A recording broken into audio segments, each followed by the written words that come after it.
Hey everybody, Todd Vandermeid back for another edition of Freedom Steel here.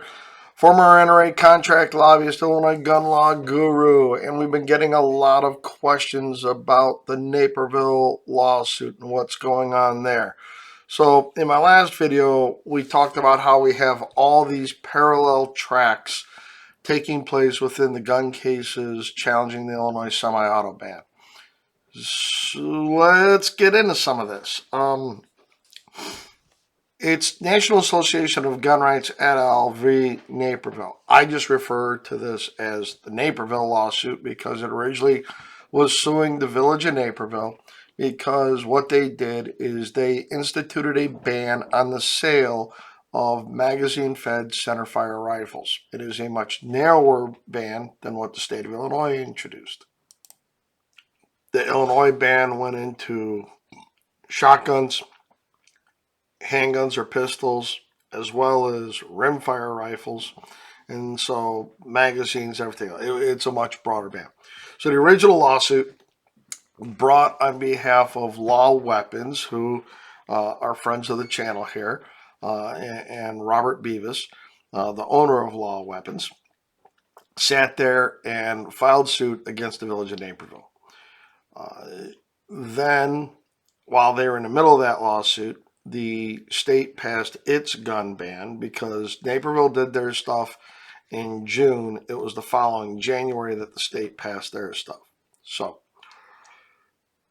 they file a lawsuit against Naperville, and then because of what the state did, they add in the state law and kind of just brought it in late in the game. Judge Kendall ruled against them. They then filed an appeal. And as part of that appeal, they filed a request for an injunction pending the appeal at the Seventh Circuit Court of Appeals. That motion was denied without comment or opinion. And then the lawyers here took the extraordinary effort of putting up an emergency appeal to the Supreme Court. This got a lot of attention in the gun community back when the guys in New York did this, because what happened was we had the New York decision come out just shy of a year ago. New York hastily rewrote their carry law because they didn't like losing and having all this stuff tossed out. And then as the new law was passed, gun owners took it to court. And in New York, they were winning several injunctions at the lower court as the lower courts faithfully applied the new standard as enumerated in New York State Rifle and Pistol Association v. Bruin. It went up, and then since certain judges handle certain circuits and Sotomayor handled the second, there's an interesting thing here. So back in December of 2022, when New York was barely 6 months old, the state guys had won these injunctions, and then the Second Circuit Court of Appeals stayed all those injunctions without comment. And so the plaintiffs in New York filed an emergency appeal to the court. It went up to Judge Sotomayor. It was received December 21st, and on the 27th, Judge Sotomayor asked for a response. There was a response given by the state. The plaintiffs replied January 5th, and then on January 11th, the application was referred to the full court. And then, see, according to the docket here, on January 11th, the application to vacate the stay to Justice Sotomayor and by her referred to the court is denied. And there was a statement by Justice Alito and Thomas that joined this. So, and what Justice Alito wrote, joined by Justice Thomas. said New York law at issue in this application presents novel and serious questions under both the First and the Second Amendments. The district court found in a thorough opinion that the applicants were likely to succeed on a number of their claims, and it issued a preliminary injunction as to the 12 provisions of the challenged law, with one exception. The Second Circuit, that would be the Court of Appeals, issued a stay of the injunction in full, and in doing so, did not provide any explanation for its ruling. In parallel cases presenting related issues, the Second Circuit has likewise issued unreasoned summary stay orders, but in those cases, it has ordered expedited briefing. And so this is where they talk about a couple of cases that weren't even on this application, but the court is keeping an eye on other cases that they percolate through the system. I understand the court's denial today to reflect respect for the Second Circuit's procedures in managing its own docket rather than expressing any view of the merits of the case. Applicants should not be deterred by today's order from seeking relief if the Second Circuit does not, within a reasonable time, provide for an explanation for its stay order or expedite consideration of the appeal. So here, it's a parallel to what's going on in the Naperville case, except in New York, they had prevailed at the lower court and gotten an injunction. Naperville, in this case, Nager lost the district court, got an unresponsive denial to their appeal or their motion for an injunction on appeal, and then made this Hail Mary move to the Supreme Court. Now, you had this appeal was filed on April 26th. On May 1st, Justice Barrett, who handles the Seventh Circuit Court of Appeals, having come off of that very court, asked for a response that was due May 8th, this past week. Why is that important? Well, we'll get to that in a second. So now, the state and Naperville both responded to Judge Barrett, and then the National Shooting Sports Foundation filed an amici in support of their effort to obtain an injunction. Dr. Herrera of the Herrera case in Chicago and Cook County, his lawyers filed an amici brief. And then the FFL Illinois guys, the case I'm involved in, filed an amici brief in support of Naperville. Nager replied to the state's contentions, and that's where we sit. Now, why is the timing on this important? Timing is important because yesterday, Thursday, was their weekly conference. The Supreme Court is done with oral arguments for this term, so there aren't any more orals to listen to. Conferences have been moved up to Thursdays, and so they have it on their calendar to report orders on Monday. So Monday morning, sometime around 8:30 or so our time, we could see some action in the Naperville case. Justice Barrett could act on this on her own. I'm betting that given what happened with Sotomayor in the Second Circuit, that she referred this to the full court. And we will see how this is going to go. Obviously, Justice Barrett took the extraordinary position of asking for a response from the state and from Naperville as to why, and their briefs are hilarious. We haven't even gotten to that yet, but they basically said that semi-auto firearms are not covered per the Second Amendment, which runs completely counter to what Justice Kavanaugh, as an appellate court justice, wrote in the Heller 2 case on semi-autos. It goes against the Staples case that was a decision of the Supreme Court. It goes against what Justices Scalia and Thomas wrote in a denial of cert for Friedman.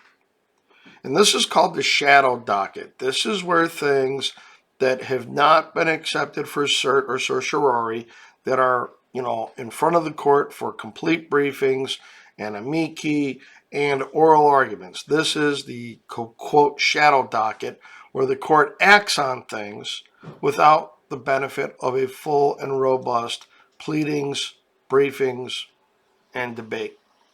And that's why it's called the shadow docket, because things get settled here, and that, without going through the entire process. Now, the Naperville case is at a very early stage because there isn't a complete record. They brought in the state stuff late in the game, so while there's a lot of briefings on the state stuff, it's a little thin compared to the Barnett cases on the state issues, where the judge, St. Stephen down in Southern Illinois, asked for a complete index listing all the things banned by the state, to which we responded to and rebutted a good part of.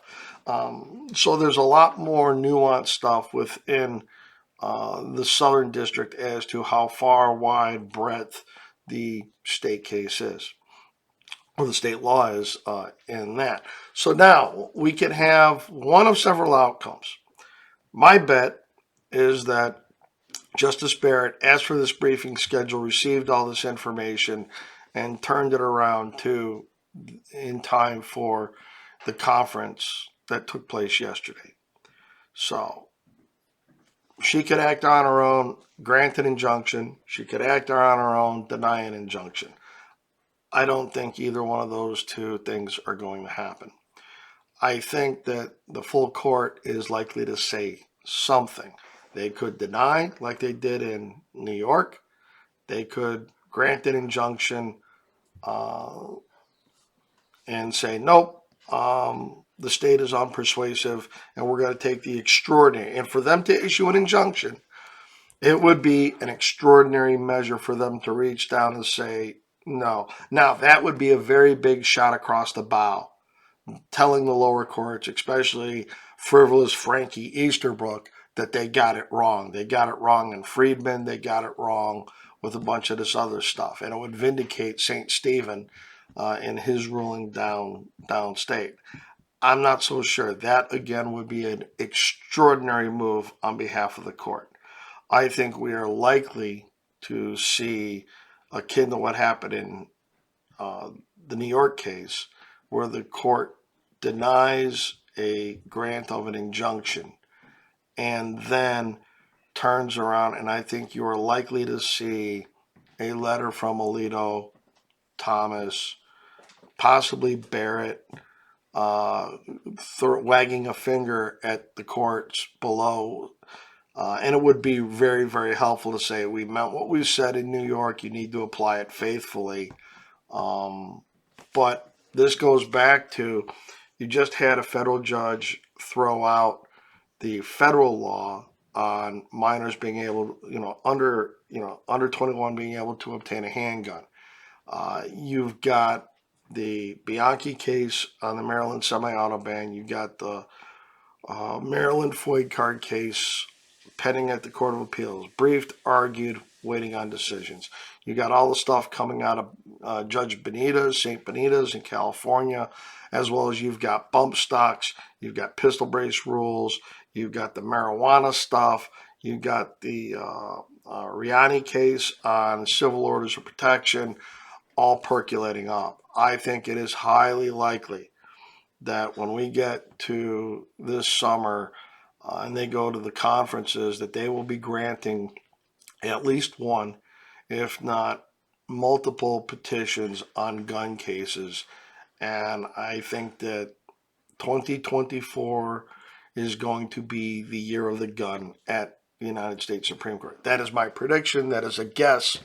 That is just me looking at all the open issues. You have this case that's coming up this fall with the fishermen on the East Coast. That is going to be a direct attack on Chevron, and Chevron will either have new life breathed into it, be modified, or be tossed onto the dustbin of history where it rightfully belongs. That would have major implications on the ability of ATF to redefine things like bump stocks as machine guns, forced reset triggers, 80% parts kits, all that kind of stuff. All that would be impacted by that. And it could then set a bunch of that stuff back. It'll be interesting. They've already got the petition on bump stocks pending before the court. It'll be interesting to see what they say. Could they hold that in abeyance, dealing with the Chevron case here, and then remand that, see again? Or just the lower court is upheld and turn it back. Don't know. We got a lot of moving pieces here. But Monday morning, we could see some movement in the challenge to the Naperville ordinance and the state law. And that could be a very depressing day, or it could be a very interesting day for us, depending on how it is. Obviously, it looks like they're aware of things going on below them. They did so, Alito and Thomas brought up cases not before the court in their letter dealing with the Second Circuit issue.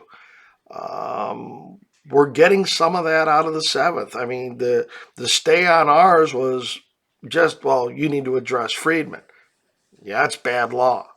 It would be very nice to get a rebuke of Frivolous Frank in his ruling and have the court say something. It would be marvelous if they issued an injunction. That wouldn't just be a shot across the bow.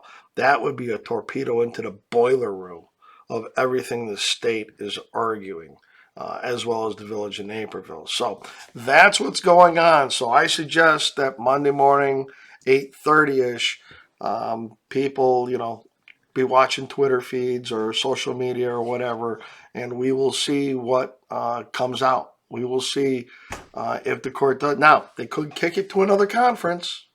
They have another conference next Thursday. That's always a possibility, because there were a number of relists in gun cases prior that we were all thinking, well, what now? What now? And they just kept kicking the can down the road until New York came out. And then they took those 4 cases, Duncan, Miller, Bianchi, and they just rolled them back and to the lower court and say, try again, see New York. So we'll see. With that, guys, always past 8,000 subscribers.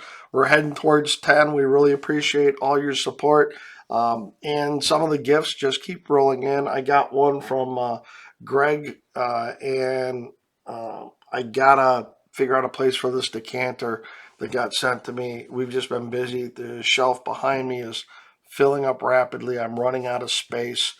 But we appreciate all the support and everything. As always, please, if you want to see these lawsuits keep moving forward, contribute to the Second Amendment Defense and Education Committee, SADAC. Link will be below. Got to give a shout out to Chuck Michelle and the guys at Michelle and Associates, as well as the Second Amendment Law Center that's out there, for all the good work they're doing.